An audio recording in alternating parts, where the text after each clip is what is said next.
ശ്രീമുഖി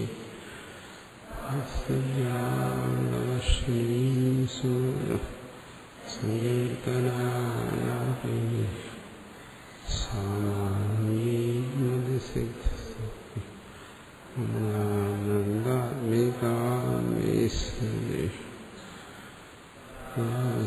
സാരംഭം സംഗ്രഹജയബന്ധം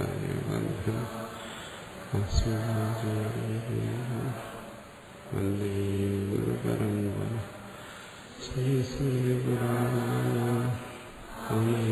കരുണാലയം നമാമി ഭഗവത്പാദം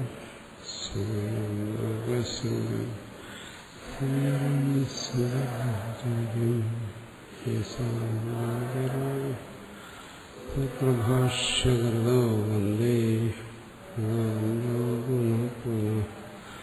ഈശ്വരോ ഗുരുരാജി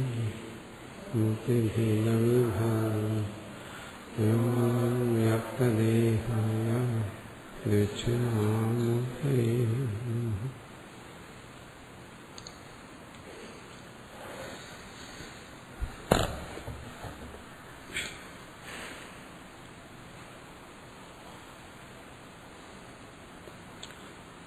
പരമ്പരയെ ബൃഹദാരണ്യകം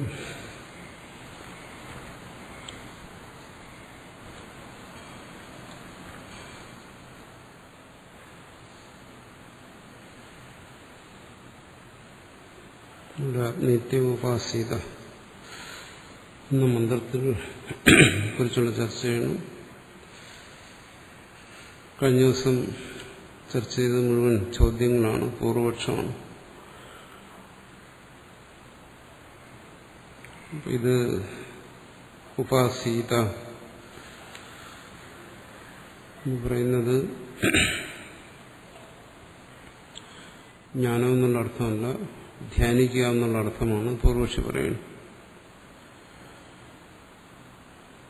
വിജ്ഞാന ഉപാസന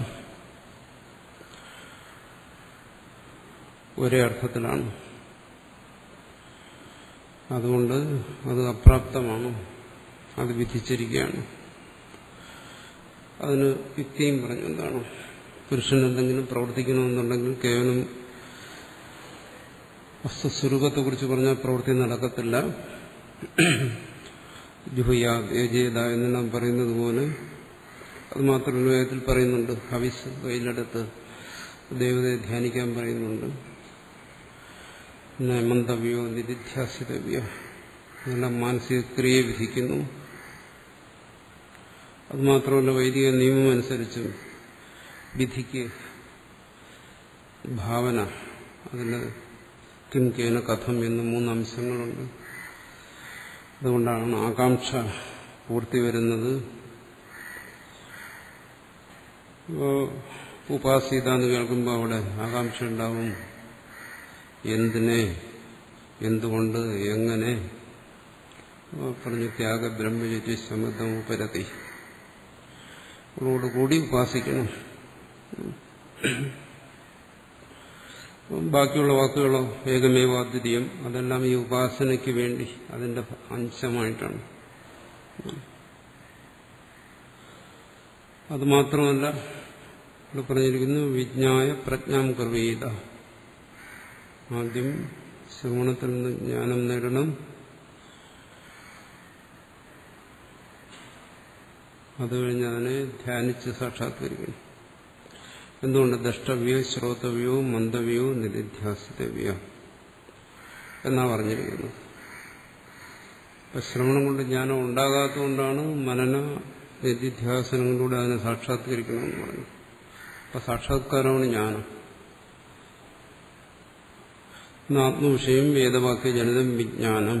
അതുകൊണ്ട് വേദവാക്യത്തിൽ നിന്ന് ആത്മവിഷയമായ ജ്ഞാനം ഉണ്ടാകുന്നില്ല. ഉണ്ടായിരുന്നെങ്കിൽ ശ്രോതവ്യോ നിധിധ്യാസിതവ്യോ എന്ന് പറയുമായിരുന്നില്ല. ഇത്രയുമാണ് കഴിഞ്ഞ ദിവസം ചർച്ച ചെയ്തത്. പൂർവപക്ഷം അതിന് സമാനം പറയുന്നു. നിങ്ങൾ പറഞ്ഞത് ശരിയല്ല. എന്ത് ശരിയല്ല? ഇത് വിധേയമാണോ? വിധേയം എന്ന് പറയുന്ന ഒരു വിഷയം ഇവിടെ വരുന്നത് വേദവാക്യമായതുകൊണ്ട് കർമ്മങ്ങളെയും മറ്റും വിധിച്ചിരിക്കുന്നു. അതുപോലെ ഇത് വിധേയമാണെന്നുള്ളത് ശരിയല്ല. എന്തുകൊണ്ട്? അർത്ഥാന്തരാഭാവ. ഇവിടെ അർത്ഥാന്തരമൊന്നുമില്ല വിധിക്കാൻ.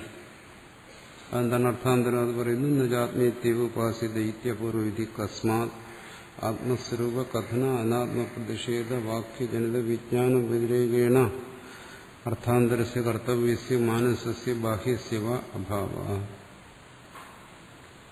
വിധി എന്തുകൊണ്ടല്ല?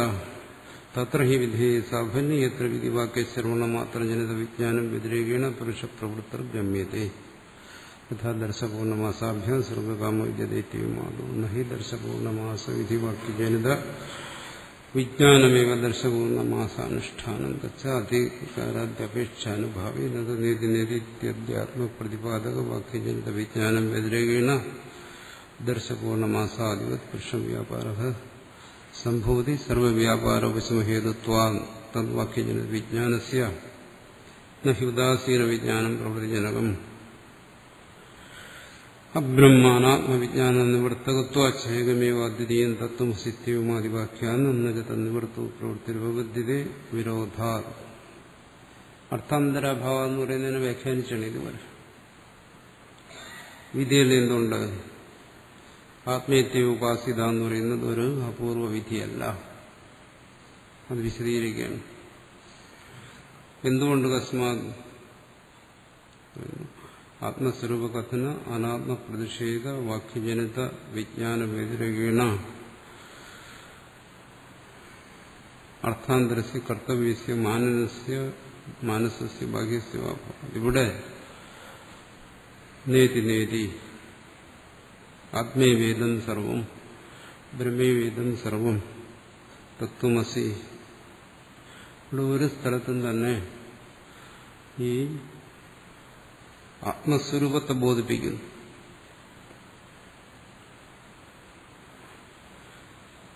ആത്മസ്വരൂപത്തെ ബോധിപ്പിക്കുകയല്ലാതെ മറ്റൊരു കർത്തവ്യത്തെ അവിടെ വിധിക്കുന്നില്ല. അതുകൊണ്ട് ആത്മസ്വരൂപ കഥന അനാത്മപ്രതിഷേധ വാക്യജന വിജ്ഞാനം, ആ വിജ്ഞാനമാണ് അവിടെ ഉണ്ടാവുന്നത്. നീ ആത്മസ്വരൂപമാണ് എന്ന ബോധം ഉണ്ടാകുന്നു. ശരി, ഞാൻ ആത്മസ്വരൂപമാണ്, അതുകൊണ്ട് ഇന്നത് ചെയ്യണം എന്നൊരു ബോധം അവിടെ ഉണ്ടാകുന്നുണ്ടല്ലോ. യാഗത്തെക്കുറിച്ച് കേൾക്കുമ്പോഴല്ല.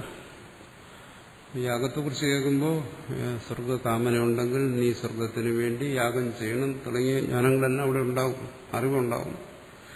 ഇവിടെ ഒരേ ഒരു ബോധമേ ഉണ്ടാകുന്നു. എന്താണ്? താൻ ആത്മസ്വരൂപമാണ്. ശ്രവണത്തിൽ നിന്ന് അതാ ഉണ്ടാകുന്നു. അനാത്മബോധത്തെ നിരാകരിക്കുകയും ചെയ്യുന്നു. നമ്മളിവിടെ പറഞ്ഞത് ആത്മസ്വരൂപ കഥന അനാത്മപ്രതിഷേധ വാക്യജനിത. ഈ വാക്യങ്ങളെല്ലാം അതാ ചെയ്യുന്നു. ശ്രുതി അല്ലെങ്കിൽ അദ്വൈത ഉപദേശത്തെ ശ്രവിക്കുമ്പോൾ കേൾക്കുന്ന ഒരാളിനുണ്ടാകുന്ന ബോധം അതാണ്. അവിടെ ഒന്നും തന്നോട് ചെയ്യാൻ ആവശ്യപ്പെടുന്നില്ല. ആത്മബോധത്തെ ഉണ്ടാക്കുന്നു. അനാത്മബോധത്തെ താൻ ദേഹമാണ്, ഇത് തന്റേതാണ്, ഇങ്ങനെ വരുന്ന അനാത്മബോധങ്ങളെ നിഷേധിക്കുകയും ചെയ്തു. അങ്ങനെയുള്ള വിജ്ഞാനം വ്യതിരേകേണ, അങ്ങനെ ഒരു ജ്ഞാനമല്ലാതെ കൂടുതലായിട്ട് അർത്ഥാന്തരസ്യ മറ്റെന്തെങ്കിലും ഒരു കർത്തവ്യം ഇന്നത് ചെയ്യണമെന്ന് മാനസസ്യ ബാഹ്യസ്യ ഭാവം. മാനസമോ ബാഹ്യമോമായിട്ടല്ല. യാഗത്തിൽ അങ്ങനെയല്ല. രണ്ടു തരത്തിലുള്ള കർത്തവ്യങ്ങളുണ്ട്, മാനസികവും ബാഹ്യവും. വാചികവുമുണ്ട്. ബാഹ്യമായി ചെയ്യുന്നത് പുറമെ അഗ്നി എല്ലാം ജ്വലിപ്പിച്ചതിന് അതിന് ഹവിച്ചിനെ അർപ്പിക്കുന്നു. മാനസികമായിട്ട് മന്ത്രങ്ങളെ ധ്യാനിക്കുന്നു.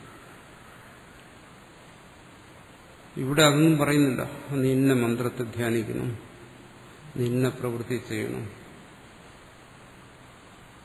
അതിവിടെ പറയുന്നില്ല. അങ്ങനെ ഇല്ല, മറിച്ച് കേവലം ബോധത്തെ ഉണ്ടാക്കുന്നു. ആത്മീയവേദം സർവവും ആത്മാവാണ്, അങ്ങനെ ഒരു ബോധത്തെ ഉണ്ടാകും. ഏകമേവ അദ്വിതീയം ബ്രഹ്മവേദം അമൃതം, ഇങ്ങനെ പരമാത്മ തത്വത്തെ ബോധിപ്പിക്കുന്നു. അങ്ങനെ ബോധിക്കുന്നിടത്ത് ഇങ്ങനെ വിധി ചെയ്യാനല്ലെങ്കിൽ പിന്നെ വിധിച്ചിട്ട് എന്താ കാര്യം?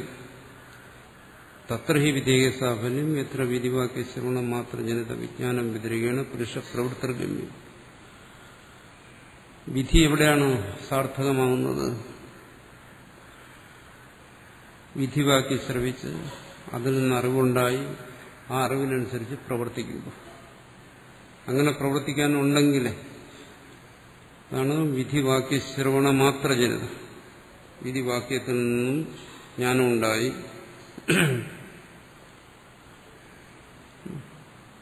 ഈ പറയുന്നത് പോലെ ആത്മീയവേദം ഏകമേവാദ്വിതി അങ്ങനെയുള്ളതാണ്. യജ്ഞേത തുടങ്ങി അവിടെ നിന്ന് അറിവുണ്ടാകുന്ന യാഗത്തെക്കുറിച്ച്.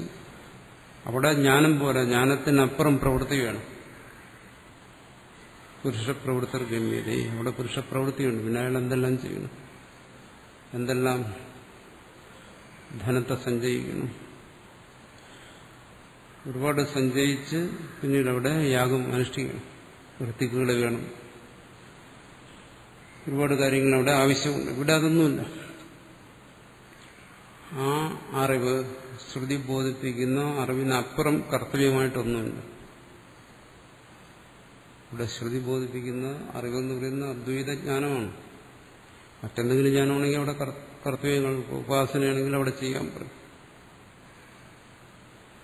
ഇന്ന് ചെയ്യണം, ഉപാസീത, പഞ്ചാഗ്നി വിദ്യ ഒരാളുടെടുത്തൊക്കെ നമ്മൾ ചർച്ച ചെയ്യും. വാചം ധേനു ഉപാസീത എന്നൊക്കെ പറയുമ്പോൾ നീ ഇതിനെ ഇന്നതായി ധ്യാനിക്കൂ. ഇവിടെ അത് പറയുന്നില്ല. നീ ഇന്നതാണ്, മറ്റൊന്ന് ചെയ്യാൻ ഇവിടെ പറയുന്നില്ല. അത് ബോധിപ്പിക്കുകയാണ്. വിജ്ഞാനം മാത്ര വ്യതിരികേണ പുരുഷപ്രവൃത്തി ഗമ്യതേ. ഉദാഹരണം പറയുന്നത് ദർശപൂർണമാസാഭ്യ സർവകാമയജൈത്യവമാദോ. യാഗത്തെക്കുറിച്ച് ജയിത ദർശപൂർണമാസ യാഗങ്ങൾ ചെയ്യണമെന്ന് പറയുന്നിടത്ത് നഹി ദർശപൂർണമാസ വിധിവാക്യജനിത വിജ്ഞാനമേവ ദർശപൂർണമാസാനുഷ്ഠാനം. അവിടെ കേവലം വിജ്ഞാനം, അതുകൊണ്ട് അനുഷ്ഠാനം പൂർണ്ണമാകുന്നില്ല. യാഗത്തെക്കുറിച്ച് അറിഞ്ഞു, ഒന്നും പ്രവർത്തിക്കുന്നില്ല, അത് യാഗമാകുന്നില്ല. ആണ് ദർശപൂർണമാസ വിധിവാക്യജനിത വിജ്ഞാനമേവ ദർശപൂർണമാസാനുഷ്ഠാനം. അധികാരിയത്തെ അപേക്ഷ അനുഭാവി. അവിടെ എന്ത് വേണം? അവിടെ അധികാരി വേണം, പിന്നെ വിത്തം വേണം, യജ്ഞത്തിലുള്ള ഉപകരണങ്ങൾ വേണം, കീർത്തിക്കുക തുടങ്ങിയവ വേണം. ഒരുപാട് കാര്യങ്ങൾ അത് അപേക്ഷിക്കുന്നുണ്ട്. അങ്ങനെയുള്ളവർക്ക് വേണ്ടി അത് പറഞ്ഞിരിക്കുന്നു. ഇവിടെ അതല്ല. ഇവിടെ കേവലം ആ തത്വത്തെ ബോധിപ്പിക്കുന്നു. നീ അതാണ്, മറ്റൊരു കർത്തവ്യത്തെയും ബോധിപ്പിക്കുന്നില്ല. അതുകൊണ്ട് ഇത് വിധിയല്ല.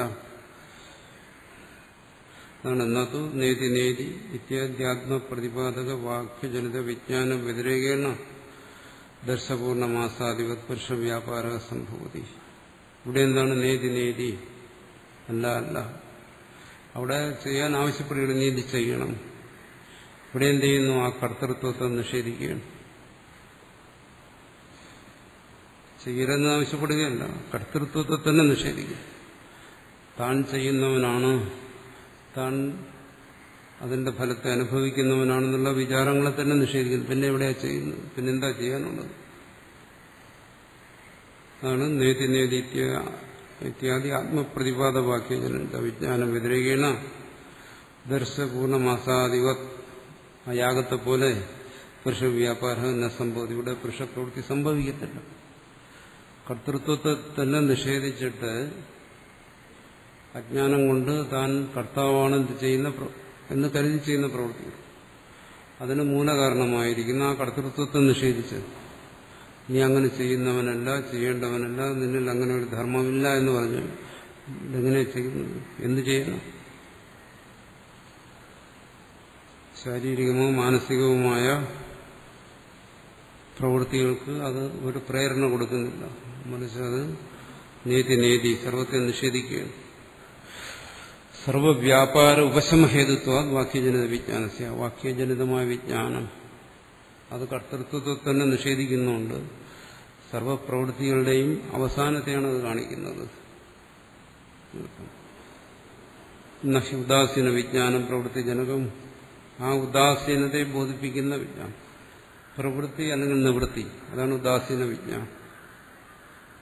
ഇത് രണ്ടും അല്ലാതെ ഉദാസീനമായ ഉദാസീനോ ഗുണേറിയോന വിചാല്യത എന്ന് പറഞ്ഞ തരത്തിൽ ആ ആത്മസ്വരൂപത്തെ ബോധിപ്പിക്കുമ്പോൾ നീ അതാണെന്ന് ബോധിപ്പിക്കുകയും താൻ അതാണെന്ന് ബോധിക്കുകയും ചെയ്തു കഴിഞ്ഞാൽ പിന്നെ അവിടെ എങ്ങനെ പ്രവൃത്തി ഉണ്ടാകും? ഉപാസന എന്ന് പറയുന്ന പ്രവൃത്തി അവിടെ സംഭവിക്കത്തില്ല. തന്നിലതില്ലല്ലോ. തന്നിൽ അത്തരത്തിലുള്ള ഒരു പ്രവൃത്തി നിലനിൽക്കുന്നില്ല. അബ്രഹ്മ അനാത്മ വിജ്ഞാന നിവർത്തകത്വ, താൻ ആ തത്വമല്ല, താൻ ഈ ശരീരമാണ്. അതാണ് അബ്രഹ്മ അനാത്മവിജ്ഞാനം. ഈ വിജ്ഞാനത്തെ ഇവിടെ ഇല്ലാതാക്കുകയാണ്. കർത്തൃത്വ ബുദ്ധിയെ നശിപ്പിക്കുകയാണ്. താൻ ചെയ്യുന്നവനാണ്, തനിക്ക് ചെയ്യാൻ കഴിയുമെന്ന് ദേഹാഭിമാനത്തോടുകൂടിയുള്ള ഈ ചിന്ത, ഇതിനെ നിരാകരിക്കുകയാണ്. അതാണ് ആത്മബോധം. ഇത് രണ്ടും കൂടെ ഇരിക്കില്ല. പറഞ്ഞതിന് മുമ്പ് ഇത് ഇരുളും വെളിച്ചവും പോലെ പരസ്പര വിരുദ്ധമായ കാര്യങ്ങളാണ്. ഇരുളിലാണ് ഈ പ്രവൃത്തികളെല്ലാം നടക്കുന്നത്. ധ്യാനവും ബാഹ്യമായ കർമ്മങ്ങളും എല്ലാം ഇരുളിലാണ്, അജ്ഞാനത്തിലിരുന്നുകൊണ്ടാണ്. ഇവിടെ കർമ്മശൂന്യതയാണ്, അസംഗ ഉദാസീനതയാണ് ബോധിപ്പിക്കുന്നത്. അവിടെ പിന്നീട് എങ്ങനെ അതുകൊണ്ട് കർമ്മം ഉണ്ടാകുന്നു? ആ ജ്ഞാനം കൊണ്ട് കർമ്മം ഉണ്ടാകത്തില്ല. ഏകമേവ അദ്വിതീയം തത്വമസി ഇത്യവുമാതി വാക്യാനാം. ഈ വാക്യങ്ങളെല്ലാം ആ കർമ്മരഹിതമായ സ്വസ്വരൂപത്തെ ബോധിപ്പിക്കുകയാണ്. അത് ബോധിച്ച ഒരുവന് പിന്നീട് എന്താണ് കർത്തവ്യമായിട്ടുള്ളത്? കർത്തവ്യത്തെ ബുദ്ധി നശിച്ചില്ലേ? ബോധിക്കാത്തവർക്ക് കർത്തവ്യം കാണും. അതിവിടെ പറയുന്നില്ല. ഈ വാക്യങ്ങളിൽ നിന്ന് സ്വസ്വരൂപത്തെ ബോധിച്ചവന് ഇല്ല, അതാ പറയുന്നത്. നജത്ത നിവൃത്തവും പ്രവൃത്തി രൂപത്തിലെ വിരോധ. അതുകൊണ്ട് ഈ അബ്രഹ്മജ്ഞാനം, അനാത്മവിജ്ഞാനം, ദേഹബുദ്ധി, കർത്തൃത്വബുദ്ധി, കർമ്മത്തിന് കാരണമായിരിക്കുന്ന അജ്ഞാനം ഉൾപ്പെടെയുള്ളത്, അഹന്ത തുടങ്ങിയവയെല്ലാം നിവർത്തിച്ചു കഴിഞ്ഞാൽ പ്രവൃത്തി രൂപത്തിൽ ഒരു തരത്തിലുള്ള പ്രവൃത്തിയോടെ സംഭവിക്കത്തില്ല. അവിടെ അതാണ് ജ്ഞാനത്തിന്റെ പ്രയോജനം. വിരോധാദി രണ്ടും പരസ്പര വിരുദ്ധമായ കാര്യങ്ങളാണ്. അജ്ഞാനം കൊണ്ട് പ്രവൃത്തി, തത്വജ്ഞാനം കൊണ്ട് അജ്ഞാനം നശിക്കുന്നു, പിന്നെ ഇവിടെ പ്രവൃത്തി വരും. കാരണം നശിച്ചു കഴിഞ്ഞാൽ പിന്നെ ഇങ്ങനെ കാര്യം നിലനിൽക്കും.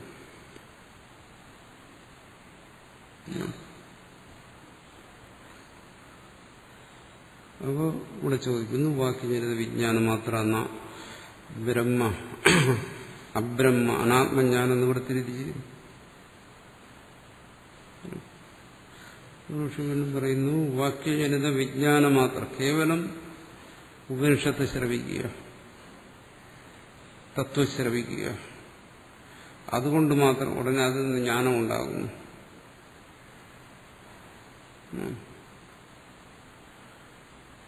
എങ്ങനെ? തത്വമസി, നേതി നേതി, ആത്മീയവേദം തുടങ്ങി ഈ വാക്യങ്ങൾ ശ്രവിക്കുന്നു, ജ്ഞാനം ഉണ്ടാകുന്നു. അതുകൊണ്ട് മാത്രം, എന്നുവെച്ചാൽ ഉപാസന ഇല്ലാതെ, നമ്മൾ പറയാറല്ലോ, നമ്മൾ സാറിന് പറയാറ്, ഇത് കേട്ടാൽ പോലെ ധ്യാനിക്കണം, പുസ്തകം വായിച്ചാൽ പോലെ ജപിക്കണം എന്നൊക്കെ പറയുന്നത് പോലെ വാക്യജനിത വിജ്ഞാനം മാത്ര അനാത്മ അബ്രഹ്മ അനാത്മവിജ്ഞാനം കൊടുത്തു. ഈ ജ്ഞാനങ്ങൾ, ഞാൻ ദേഹമാണ്, ഈ ദേഹാഭിമാനം, ഈ മമത, ഈ ആസക്തി, ഈ വരുന്ന ജ്ഞാനങ്ങൾ, ഈ പറയുന്ന അജ്ഞാന മൂലകമായി വരുന്ന ഈ വിജ്ഞാനങ്ങൾ നിവർത്തിക്കുന്ന എങ്ങനെ? നിവർത്തി ഇതൊന്നും ഇല്ലാതാകത്തില്ല, സ്വാനുഭവമാണ്. വേദാന്തം ശ്രവിക്കുന്നുണ്ട്, ആത്മാവാണെന്ന് അറിയുന്നുമുണ്ട്, പക്ഷെ ഇതൊന്നും പോകുന്നില്ല. അതുകൊണ്ട് വാക്യജനിത വിജ്ഞാനം മാത്ര. ഇതൊക്കെ പോകണമെന്നുണ്ടെങ്കിൽ എന്ത് ചെയ്യണം? ഈ ജ്ഞാനം പോരാ, പിന്നീടോ ധ്യാനിച്ച് ആത്മാവിനെ സാക്ഷാത്കരിക്കും. സാക്ഷാത്കരിച്ചാലേ പോകല്ല, വെറും ജ്ഞാനം കൊണ്ട് എന്താണ് അബ്രഹ്മ അനാത്മ വിജ്ഞാന നിവൃത്തി അത് സംഭവിക്കത്തില്ല എന്നാണ് വീണ്ടും പറയുന്നത്. സ്വഭാവമായിട്ട് നമ്മളെല്ലാം പറയുന്ന കാര്യം. എത്ര കാലം കൊണ്ട് ഇത് കേൾക്കുന്നു, എന്തെങ്കിലും നിവർത്തിച്ചോ ഇല്ല. പിന്നെ ഭാഷ്യകാരൻ ഇതിങ്ങനെ ആവർത്തിച്ച് പറയുന്നു, വാക്യജനിത വിജ്ഞാനം മാത്രം കൊണ്ടല്ല നിവർത്തിക്കുന്നു. അതിന് സമാനം പറയുന്നു, നിങ്ങൾ പറയുന്നത് ശരിയല്ല. ഭാഷ്യകാരൻ പറയുന്നത് ഞാൻ പറയുന്നത് മനസ്സിലാകുന്നില്ല, എന്താ പറയുന്നത്. തത്വമസി നേതി നേതി ആത്മേവേദം ഏകമേവാദ്വിതീയം ബ്രഹ്മേവേദം അമൃതം അതോ അസ്തി ദൃഷ്ട തദൈവ ബ്രഹ്മത്വം വിദ്ധി ഇത്യാദി വാക്യാനാം തദ്ബാധിത്വ. ഈ വാക്യങ്ങൾ എന്താ ബോധിപ്പിക്കുന്നത്? ഇതെല്ലാം അബ്രഹ്മ അനാത്മ വിജ്ഞാന നിവൃത്തിക്കുള്ളതാണ് ഈ വാക്യങ്ങളെല്ലാം. വാക്യങ്ങളെല്ലാം അതാണ് പറയുന്നത്. ശരി, ഈ വാക്യങ്ങൾ വേറെ എന്തെങ്കിലുമാണ് ബോധിപ്പിച്ചതെങ്കിൽ നിങ്ങൾ പറയുന്നത് ശരിയാകും. ഈ വാക്യങ്ങളെല്ലാം ബോധിപ്പിക്കുന്നത് ഈ ധർമ്മരഹിതമായ സ്വസ്വരൂപത്തെയാണ്. ആ വാക്യങ്ങളത് ബോധിപ്പിച്ച് അതിൽ നിന്നുണ്ടാകുന്ന വിജ്ഞാനം കൊണ്ടത് പോകാതിരിക്കുന്ന എങ്ങനെ? അത് പോയല്ലേ പറ്റൂ.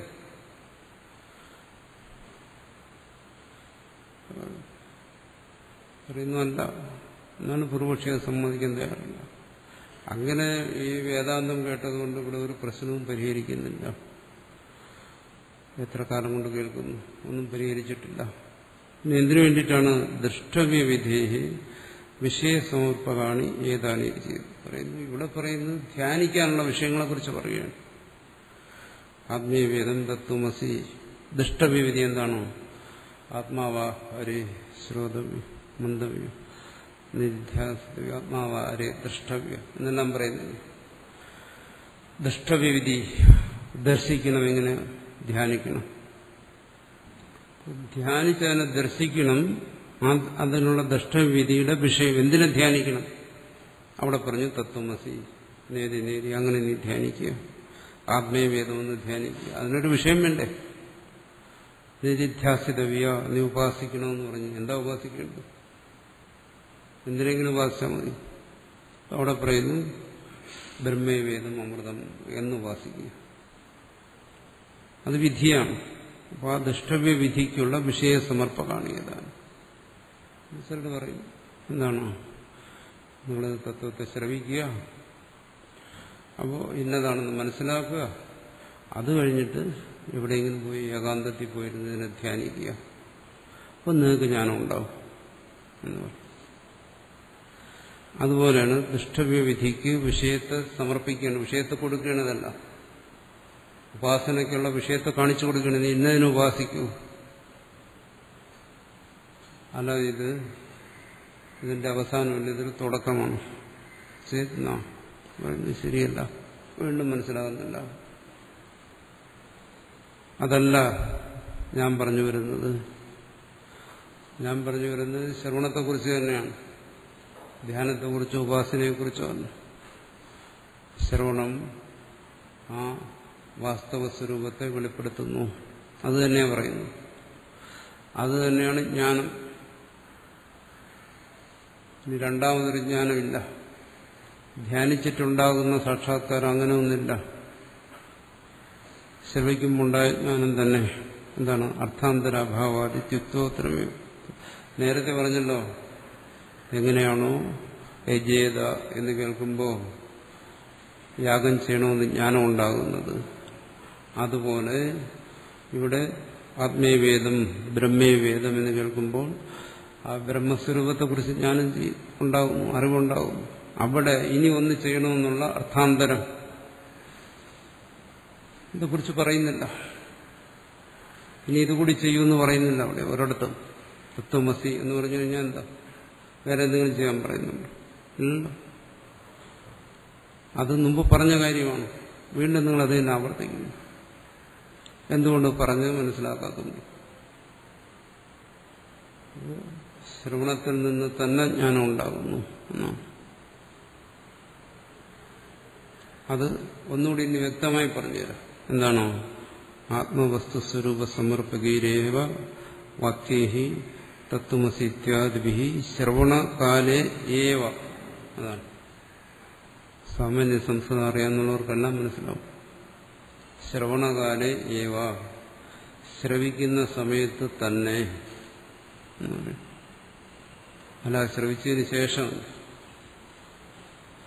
രാവിലെ ഇരുന്ന് ശ്രവിച്ചു, വൈകുന്നേരം ഉപാസന, അങ്ങനെയല്ല. അപ്പോ സാക്ഷാത്കാരം, അപ്പോ ജ്ഞാനം, അങ്ങനെയല്ല. ശ്രവണ സമയം എപ്പോഴാണോ അപ്പം തന്നെ. തത്വമസിന്ന് ശ്രവിക്കുന്ന സമയം തന്നെ. അതാണ് ആത്മവസ്തു സ്വരൂപ സമർപ്പയക്ക്. എന്തെങ്കിലും ശ്രവിച്ചാൽ പോലെ ആത്മവസ്തു സ്വരൂപത്തെ വെളിപ്പെടുത്തുന്നു.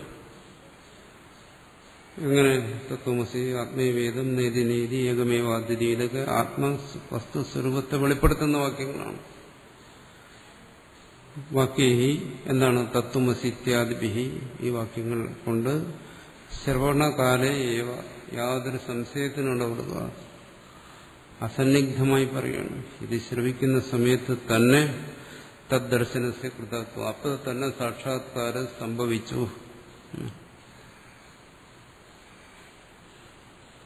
തദ്ദർശനസ്യ, അജ്ഞാനം അല്ലെങ്കിൽ സാക്ഷാത്കാരം എന്ന് പറയുന്നത് ഇത് ശ്രവിക്കുന്ന വേളയിൽ തന്നെ സംഭവിച്ചു എന്നാണ്. കൃതത്വ, അതുകൊണ്ട് ദൃഷ്ടവിവിധേഹേ ദൃഷ്ടവ്യ നിധിധ്യാസിതവ്യ എന്നെല്ലാം പറയുന്നതുകൊണ്ട് ന അനുഷ്ഠാനാന്തരം കർത്തവ്യം, മറ്റൊന്ന് ചെയ്യാൻ അവിടെ കർത്തവ്യമായിട്ടില്ല. ഇങ്ങനെയുള്ള വാക്യങ്ങളുണ്ട്. മുമ്പ് ഇതിനെക്കുറിച്ച് പറഞ്ഞത് വിധികളെല്ലാം ഇതൊക്കെ വിധി ഛായയാണ്. വിധി പോലെ തോന്നും. എന്തുകൊണ്ട്? ഇത് സ്വസ്വരൂപത്തെ ബോധിപ്പിക്കുന്ന വാക്യങ്ങളോട് ചേർന്ന് വരുന്നതാണ്. അകർത്താവായ ആത്മാവിനെ ബോധിപ്പിക്കുന്ന വാക്യങ്ങളോട് ചേർന്ന് വരുന്നതാണ്. അതുകൊണ്ട് ഇതിന് വിധിയെന്ന് പറയാൻ പറ്റില്ല.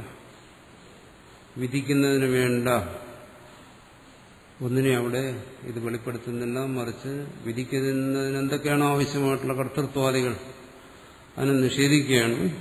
അതുകൊണ്ട് തത്വമസി ഇത്യാദിഭി, തത്വമസി തുടങ്ങിയ വാക്യങ്ങളുടെ ശ്രവണകാലേ ഏവ, ആ ശ്രവിക്കുന്ന സമയത്ത് തന്നെ, ആ കാലത്ത് പ്രത്യേകെടുത്ത് പറയുകയാണ്. തദ്ദർശനസ്യ കൃതത്വ, സാക്ഷാത്കാരം കൃതം എന്ന് വെച്ചാൽ സംഭവിച്ചിരിക്കുന്നു എന്നാണ്.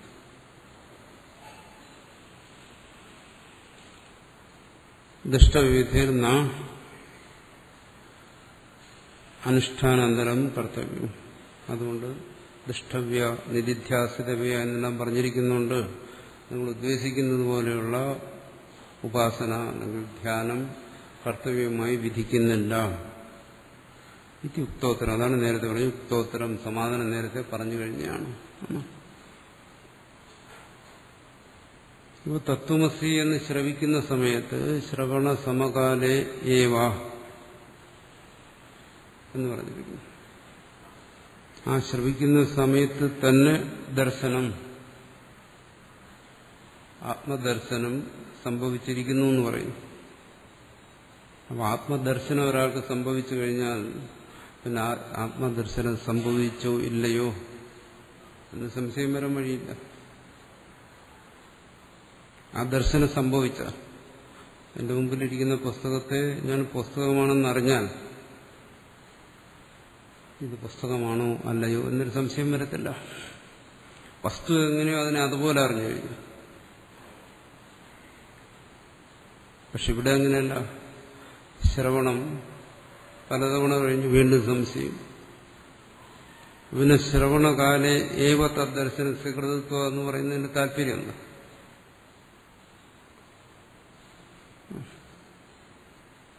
ഇവിടെ ശ്രവണം എന്നുള്ളതുകൊണ്ട് ഉദ്ദേശിക്കുന്ന എന്താ? ഇവിടെ വേദാധ്യയനം ചെയ്ത് വേദോക്തമായ കർമ്മങ്ങളൊക്കെ അനുഷ്ഠിച്ച്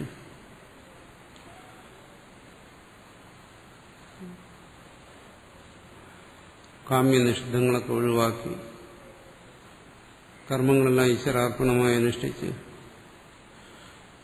അന്ധകരണത്തിൽ അതിൻ്റെതായ യോഗ്യതകളെല്ലാം സമ്പാദിച്ച്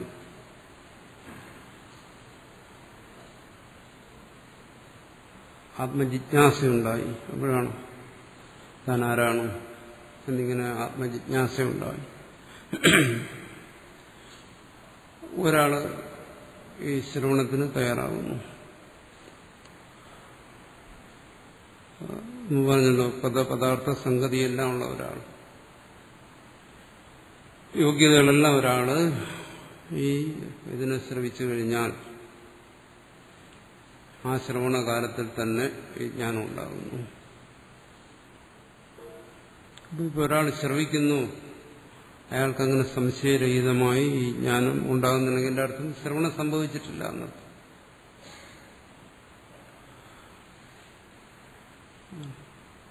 വിധിവത് ശ്രവണം സംഭവിച്ചിട്ടില്ല എന്നർത്ഥം. രണ്ടു തരത്തിലും വരാം. ശ്രവിക്കുന്നവനും ശ്രവിപ്പിക്കുന്നവനും യോഗ്യത വേണം. എന്താണ് തത്വമസി ഉപദേശിക്കുന്നത് എന്നുള്ളത് സ്വയം ഗ്രഹിക്കാതെ ഒരാൾ, അത് സദാത്മേകത്വത്തെയാണ് ബോധിപ്പിക്കുന്നതെന്ന് ഗ്രഹിക്കാതെ ഒരാൾ പറയുകയാണെങ്കിൽ കേൾക്കുന്നവനും വിശേഷിച്ചൊന്നും സംഭവിക്കത്തില്ല. ഉപദേശിക്കുന്നവൻ ഗ്രഹിച്ചിരിക്കണം അതൊന്നും. ഗ്രഹിക്കുന്നവന് അതിനുള്ള യോഗ്യത വേണം, ഗ്രഹിക്കുന്നതിനുള്ള ഗ്രഹണ സാമർഥ്യം അവനുണ്ടാവും. ഇത് രണ്ടും ഒത്തു വന്നു കഴിഞ്ഞാൽ ശ്രവണകാലത്തിൽ തന്നെ തദ്ദർശനം അത് സംഭവിക്കും.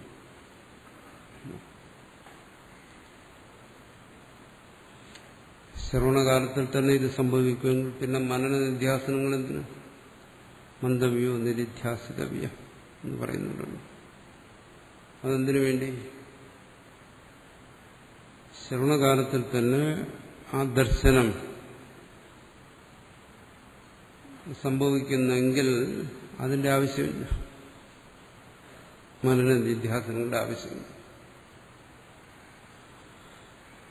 ഇനി ആ ദർശനം സംഭവിച്ചാലും മനന നിധ്യാസനങ്ങൾ കൊണ്ട് ദോഷമില്ല എന്ന് പറയുന്നു.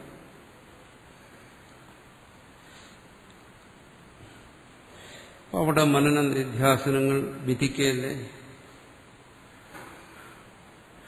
ആ മനന നിധ്യാസനങ്ങൾ വീണ്ടും കർമ്മങ്ങളല്ലേ, മാനസികമായ കർമ്മമല്ലേ? മനനനിധ്യാസനങ്ങൾ മാനസികമായ കർമ്മമല്ല. എന്തുകൊണ്ട്? ശ്രവണം എങ്ങനെയാണോ അകർത്താവായ ആത്മാവിനെ ബോധിപ്പിച്ചത്, അപ്പോൾ ആ ശ്രുതിയുടെ താല്പര്യത്തെ അവന് വേണ്ടത്ര യോഗ്യതയില്ലാത്തതുകൊണ്ട് അവന് ഗ്രഹിക്കാൻ കഴിഞ്ഞില്ല പൂർണ്ണമായി. എന്ത് താല്പര്യമാണോ അവനെ ഗ്രഹിക്കാൻ കഴിഞ്ഞില്ല. എന്താ? അവന് ദൃഢമായി ആ ബോധം ഉണ്ടാകുന്നില്ല, താൻ അകർത്താവായ ആത്മാവാണ്, താൻ ശരീരമല്ല ആത്മാവാണ് എന്നുള്ള ആ ബോധം ഉണ്ടാകുന്നില്ല അവൻ. എന്നാൽ അവനതിനെക്കുറിച്ചുള്ള ജ്ഞാനമുണ്ട്. താൻ ശ്രുതി ബോധിപ്പിക്കുന്നത് തന്റെ സ്വരൂപത്തെക്കുറിച്ചാണെന്നും അതാ കർത്താവും അഭോക്താവുമാണ് എന്നെല്ലാമുള്ള ജ്ഞാനമുണ്ട്. അപ്പം ജ്ഞാനം ഉണ്ടാകുകയും ജ്ഞാനം ഉണ്ടാകാതിരിക്കും, രണ്ടും കൂടെ എങ്ങനെ സംഭവിക്കും? അത് സംഭവിക്കും. അവന് ജ്ഞാനം ഉണ്ടായി, പക്ഷെ അവിടെ അജ്ഞാന സംശയ വിപരീത ദോഷങ്ങളിലൂടെ അതിനോടൊപ്പം നിൽക്കുന്നു. എന്തുകൊണ്ട്? അവനതിനുള്ള യോഗ്യതയുടെ പൂർത്തീകരണം വന്നിട്ടില്ല. ആ ജ്ഞാനം അജ്ഞാനാദി ദോഷങ്ങളെ മാറ്റുന്ന തരത്തിൽ വന്നിട്ടില്ല. അതാണ് അജ്ഞാനം ദുർബലമാണ് എന്നർത്ഥം. ജ്ഞാനം ഉണ്ടാകാതിരുന്നിട്ടില്ല. സാമാന്യ ബുദ്ധിയുള്ള ഒരാളിന് ഈ തത്വശ്രവണത്തിൽ നിന്ന് ആ ബോധം ഉണ്ടാകും. പക്ഷെ ആ ബോധത്തോടൊപ്പം തന്നെ ഈ ചിത്തദോഷങ്ങളും അതിനോടൊപ്പം ഇരിക്കുന്നു. അജ്ഞാന വിവേരീയ സംശയങ്ങൾ, ഈ ദോഷങ്ങളിരിക്കുന്നു.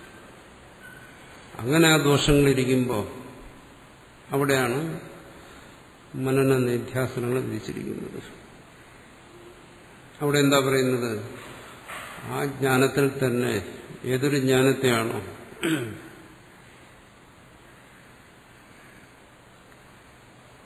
ഇവിടെ ശ്രുതി നിർദ്ദേശിച്ചത് ആദ്യം തന്നെ ഏകത്വജ്ഞാനം. ആ ജ്ഞാനത്തെ തന്നെ അനുസന്ധാനം ചെയ്യാൻ ആവശ്യപ്പെടുകയാണ് ശ്രുതി. ആ ജ്ഞാനത്തിൽ തന്നെ തുടരാൻ ആവശ്യപ്പെടുകയാണ്. അതാണ് മനന നിധ്യാസനങ്ങൾ. അതെന്തുകൊണ്ടത് കർമ്മമാകുന്നില്ല? ഒന്ന് കർമ്മമാവണമെങ്കിൽ അത് കർത്തൃത്വ ബോധത്തോടുകൂടി ചെയ്താലേ കർമ്മമാകത്തുള്ളൂ. ഇവിടെ ഈ ജ്ഞാനം എപ്പോഴും അവനെ ബോധിപ്പിക്കുന്നത് എന്താണ്? നീ അകർത്താവായ ആത്മാവാണ്. അതാണ് ബോധിപ്പിക്കുന്നത്. നീ ഭോക്താവല്ല, കർത്താവല്ല, ശരീരമല്ല, മനസ്സല്ല, ബുദ്ധിയല്ല. അപ്പൊ ശരീരേന്ദ്രിയ മനോബുദ്ധികൾക്ക് അതീതമായിരിക്കുന്ന ആത്മതത്വത്തെ അനുസന്ധാനം ചെയ്യുമ്പോൾ മനന നിധ്യാസനങ്ങൾ എന്ന് പറയും. അത് അതിനെ സംബന്ധിച്ചൊന്നുള്ള സംശയാദികളെ ദൂരീകരിക്കത്തക്ക രീതിയിൽ അവിടെ കർമ്മത്തെ നിഷേധിക്കുന്നു, കർത്തൃത്വത്തെ നിഷേധിക്കുന്നു. അപ്പോൾ ആ അനുസന്ധാനം കർമ്മമല്ല. അതിന്റെ പ്രയോജനം ഇതാണ്. ഈ ദോഷങ്ങൾ, ദോഷരഹിതമായി പ്രകാശിക്കേണ്ട ആ ജ്ഞാനം ദോഷസഹിതമായി പ്രകാശിക്കുന്നു.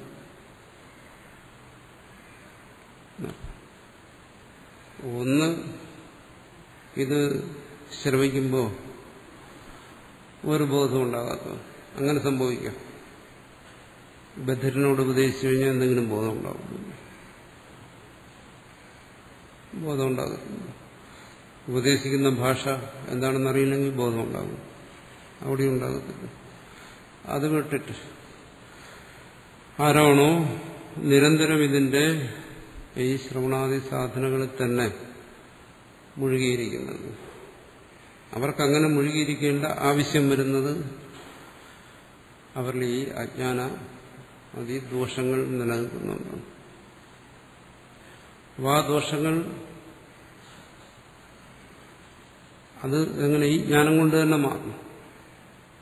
ഇവിടെ തത്വമസിയിൽ നിന്ന് ജ്ഞാനം ഉണ്ടായിക്കഴിഞ്ഞു.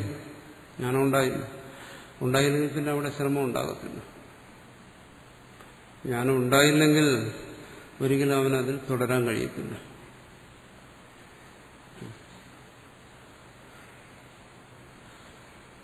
ഒരു ജ്ഞാനം ഉണ്ടായാലും പിന്നെ ആ ഭാവത്തിൽ തുടരാൻ കഴിയും. ഒരുത്തനെ തന്നെ സംബന്ധിച്ച് പുരുഷനാണ് അല്ലെങ്കിൽ സ്ത്രീയാണ് എന്നുള്ള ബോധമുണ്ടായാൽ പിന്നെ അയാൾ ആ ഭാവത്തിൽ തുടരും. വേറൊരു ഭാവത്തിൽ ആ ഭാവത്തെ മാറ്റാൻ കഴിയത്തില്ല. ശരീരബോധമുള്ളിടത്തോളം കാലം ആ ബോധത്തെ മാറ്റാൻ പറ്റില്ല. ഏത് ബോധമാണോ ഉണ്ടാകുന്നത്. അതുപോലെ ഇവിടെ തത്വമസി തുടങ്ങിയ ആ വാക്യശ്രവണത്തിൽ നിന്ന്, ഇവിടെ വാക്യശ്രവണമെന്ന് കൊണ്ട് ഉദ്ദേശിക്കുന്നതും കേവലം തത്വമസി എന്ന് പറയുന്ന ഒരു വാക്കുച്ചരിക്കുന്നതിനല്ല ശ്രവണം എന്നുള്ളത് ഉദ്ദേശിക്കുന്നത്. അത് ഉദ്ദേശിച്ചിട്ടില്ല. അത്തരത്തിലുള്ള ശ്രവണമല്ല ഇവിടെ ഉദ്ദേശിക്കുന്നത്. കാരണം ഇപ്പൊ വേദാധ്യയനം ചെയ്യുന്നവൻ വേദാധ്യയന ഗുരുവിൻ മുഖത്ത് നിന്ന് വേദം ചൊല്ലിപ്പടിച്ച സമയത്ത് തന്നെ തത്വമസി എന്ന് കേട്ടു. അത് ശ്രവണമല്ല. കാരണം അത് ചൊല്ലിക്കൊടുത്ത ഗുരു ചിലപ്പോൾ അത് തത്വമസി എന്നുള്ളത് എന്താണെന്ന് മനസ്സിലാക്കിയിരിക്കണമെന്നില്ല. അത് ചൊല്ലിക്കൊടുത്ത ഒരു കർമ്മകാണ്ഡിയാണ്. അതുകൊണ്ടെന്തെങ്കിലും കർമ്മങ്ങൾ അനുഷ്ഠിച്ച് ഇവനൊരു പുരോഹിതനായിരിക്കട്ടെ എന്നുള്ള ഉദ്ദേശത്തിലായിരിക്കും ഇത് ചൊല്ലിക്കൊടുത്തത്. തത്വമസിയുടെ താല്പര്യം അയാൾ ഗ്രഹിച്ചിട്ടേ ഇല്ല. പക്ഷെ അവൻ അവിടെ ശ്രവിച്ചു, അതിനെ ഉൾക്കൊണ്ട് അവൻ വീണ്ടും അത് മറ്റുള്ളവരെ ശ്രവിപ്പിക്കുന്നു. ഇവിടെ ഒന്നും തത്വമസിയുടെ ശ്രവണമല്ല. പക്ഷെ തത്വമസിയുടെ താല്പര്യത്തെ ഗ്രഹിച്ചിട്ട് ആ താല്പര്യം ആ ശ്രോതാവ് മനസ്സിലാക്കത്തക്ക രീതിയിൽ വിശദീകരിക്കുമ്പോഴേ അത് ശ്രവണമാകും. എപ്പോഴാണോ തത്വമസിയുടെ താല്പര്യത്തെ ഒരാൾ ഗ്രഹിക്കുന്നത്, അത് കേവലം തത്വമസി എന്ന് പറഞ്ഞുകൊണ്ടല്ലോ. ഇപ്പൊ ഭാഷ്യത്തിൽ തത്വമസിയെ വിശദീകരിക്കുന്നു. ഇന്നതാണ് തത്വമസി. ആ വിശദീകരണമാണ് തത്വമസിയുടെ താല്പര്യം എന്താണെന്ന് നമുക്കൊരു ബോധത്തെ ഉണ്ടാക്കിയത്. കേവലം തത്വമസി എന്ന് പറയുന്ന ഒരു വാക്യത്തിന്റെ ഉച്ചാരണമാണ്. അതുകൊണ്ട് കാര്യമൊന്നുമില്ല. അതുകൊണ്ടാരും ആർക്കും അത് എന്താണെന്ന് മനസ്സിലാകണ്ടേ, എന്നുവെച്ചാൽ എന്താണെന്നുള്ളൊരു ബോധം ഉണ്ടാകണ്ടേ. മനസ്സിലാക്കുക എന്ന് പറഞ്ഞാൽ അങ്ങനെ ഒരു ബോധം ഉണ്ടാകും. അപ്പോൾ ഒരു ബോധം ഉള്ളിൽ ഉണ്ടാകത്തക്ക രീതിയിൽ, അതിനുപയുക്തമായ രീതിയിൽ ആ വാക്യത്തെ പ്രയോഗിക്കുമ്പോൾ അതിനുവേണ്ട വിശദീകരണങ്ങളോടുകൂടി അത് പ്രയോഗിക്കുമ്പോഴേ അത് ശ്രവണമാകത്തു. അതുകൊണ്ടാണ് നമ്മൾ പറയുന്നത് സത്സംഗം ശ്രവിക്കുന്നു. അവിടെ എന്താണ്, ഏതെങ്കിലും വാക്യങ്ങളെ ആവർത്തിക്കണമല്ല, അവിടെ ഓരോ കാര്യത്തെയും വിശദീകരണം ചെയ്യുകയാണ്, വിശദീകരിക്കുകയാണ്. അതാണ് അതിന്റെ ശ്രവണം എന്ന് പറയുന്നത്. അല്ല കേവലമായ ശബ്ദത്തിന്റെ ആവൃത്തിയല്ല. അർത്ഥവിചാരത്തോടുകൂടി ആ ശബ്ദത്തെ ശ്രവിക്കുമ്പോൾ ആ ശ്രവണത്തിൽ നിന്നും നമുക്കൊരു അർത്ഥബോധം ഉണ്ടാകുന്നുണ്ടെങ്കിൽ അപ്പോഴേ അത് ശ്രവണമാകുന്നുള്ളൂ. അതൊരു ശ്രവണമല്ല. ശരി, അങ്ങനെ ഒരു ബോധം ഉണ്ടായി, ഈ പറയുന്നതിന്റെ താല്പര്യം ഇതാണ്. പക്ഷെ അവിടെ തടസ്സങ്ങൾ വരുന്നു. ആ തടസ്സങ്ങൾ അത് മാറ്റുന്നതിന് വേണ്ടിയിട്ട് അതിന്റെ തുടർച്ച, ശ്രവണത്തിന്റെ ആവൃത്തി, അതാണ് മനനം. അതിനെ നമുക്ക് രണ്ടാക്കാൻ പറ്റത്തില്ല. ഇത്രമാത്രം ശ്രവണം, ഇത് കഴിഞ്ഞ് ഇത്ര മാത്രം മനനം, അത് കഴിഞ്ഞ് ഇത്ര മാത്രം നിധ്യാസനം, അങ്ങനെയില്ല. ആ ശ്രവണത്തിൽ തന്നെ മനന നിധ്യാസനങ്ങൾ അന്തർഭവിച്ചിരിക്കുന്നു. അല്ലെങ്കിൽ മനനത്തിൽ തന്നെ ശ്രവണം അന്തർഭവിച്ചിരിക്കുന്നു. കാരണം മനനം ചെയ്യുന്നു. എന്തിനെ ആശ്രയിച്ചിട്ട്? വിചാരം ചെയ്യുന്നു. ഇപ്പം ഭാഷ്യം വിചാരം ചെയ്യുന്നു, ഇത് മനനമാണ്. ഇത് ശ്രവണവുമാണ്. രണ്ടും ഒരേ സമയം സംഭവിക്കുകയാണ്. എന്തിനാശ്രയിച്ചാണ് ഈ വിചാരം നടത്തുന്നത്? നമ്മുടെ സ്വന്തമായി ഉള്ള അറിവിനെ ആശ്രയിച്ചിട്ടാണ്. അറിവ് എവിടുന്ന് വന്നു? ശ്രവണത്തിൽ നിന്ന് വന്നു.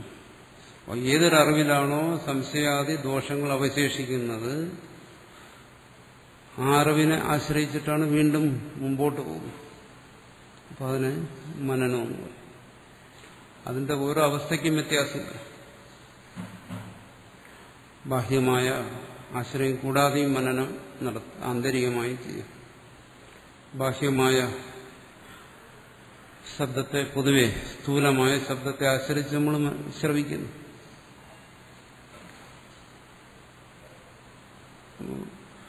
ആ വ്യത്യാസം വരുന്നത്, ശ്രവണ മനന നിധ്യാസനങ്ങളുടെ വ്യത്യാസം വരുന്നത് ശരിക്കും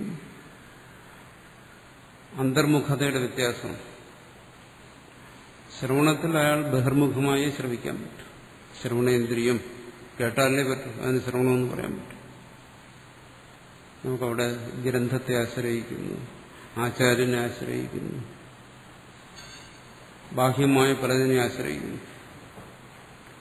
പക്ഷെ അവിടെ ബോധിപ്പിക്കുന്ന തത്വം ബാഹ്യമല്ല. ബാഹ്യമായ ഉപാധികളെ ആശ്രയിച്ചുകൊണ്ട് ആന്തരികമാണ് തത്വം. എന്തുകൊണ്ട്? അവിടെ ബോധിപ്പിക്കുന്നത് സ്വസ്വരൂപത്തെയാണ്. സ്വാഭാവികമായിട്ടും ഈ തത്വത്തെ ശ്രവിക്കുന്നവൻ അന്തർമുഖനാകും. ശ്രവണവും മനനവും തമ്മിൽ നമുക്കൊരു വ്യത്യാസം പറയാമോ? ആ ശ്രവണത്തിൽ എവിടെയാണോ ഒരു അന്തർമുഖത ലഭിക്കുന്നത് അത് മനനമായി. അങ്ങനെ പറയാം. പലതരത്തിൽ ഇതിനെ വിശദീകരിക്കാം. കാരണം അവിടെ ബാഹ്യമായതിനൊന്നും ബാഹ്യമായി ആശ്രയിക്കുന്നു. ആന്തരികമായി ഏതൊരു ജ്ഞാനമാണോ ആ ശ്രവണത്തിൽ നിന്ന് അവന് ലഭ്യമായത്, ആ ജ്ഞാനത്തെ തന്നെ ആശ്രയിക്കുന്നു. ആ ജ്ഞാനത്തെ ആശ്രയിച്ചുകൊണ്ട് ആ വിചാരം മുന്നോട്ട് പോകുന്നു. അപ്പൊ അന്തർമുഖമായ ശ്രവണമെന്ന് വേണമെങ്കിൽ പറയാം മനനത്തിന്. അന്തർമുഖമായാലും അത് ഏകാഗ്രമാകണമെന്നില്ല. വിചാരം പലപ്പോഴും വിക്ഷിപ്തമായി സംഭവിക്കുന്നു. അന്തർമുഖത എപ്പോഴും ഏകാഗ്രതയെ കൊടുക്കുന്നില്ല. ചിന്തകൾ നമ്മൾ പറയും ചിന്തിച്ച് കാടുകയായിരുന്നു.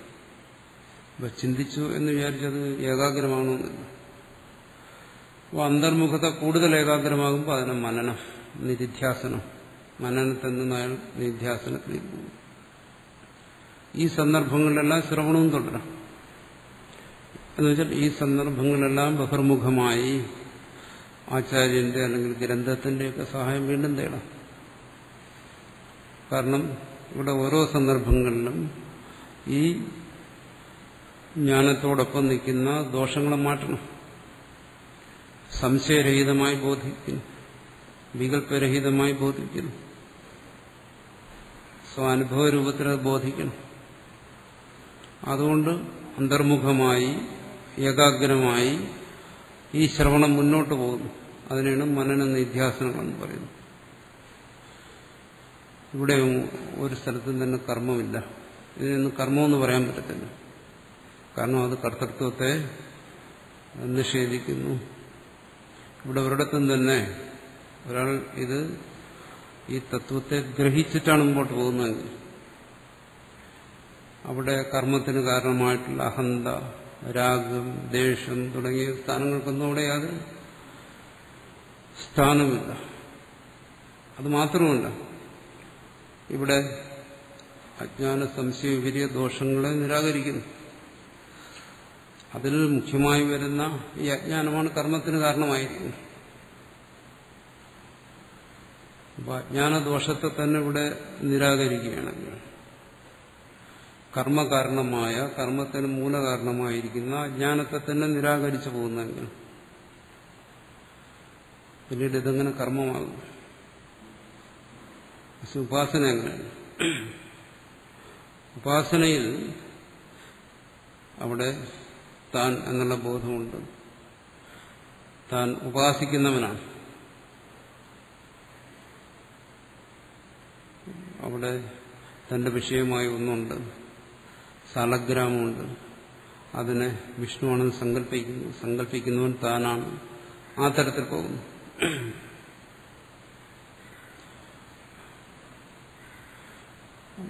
അവിടെ ഉപാസ്യമായ വിഷയമാണ്. അവിടെ ഉപാസനയിൽ ആത്മവിസ്മൃതി സംഭവിച്ചുകൂടെ എന്ന് ചില ചോദിക്കും. ഇവിടെ ആത്മവിസ്മൃതിയെക്കുറിച്ചല്ല, ആത്മബോധത്തെക്കുറിച്ചാണ് പറയുന്നത്. ഉപാസനയിൽ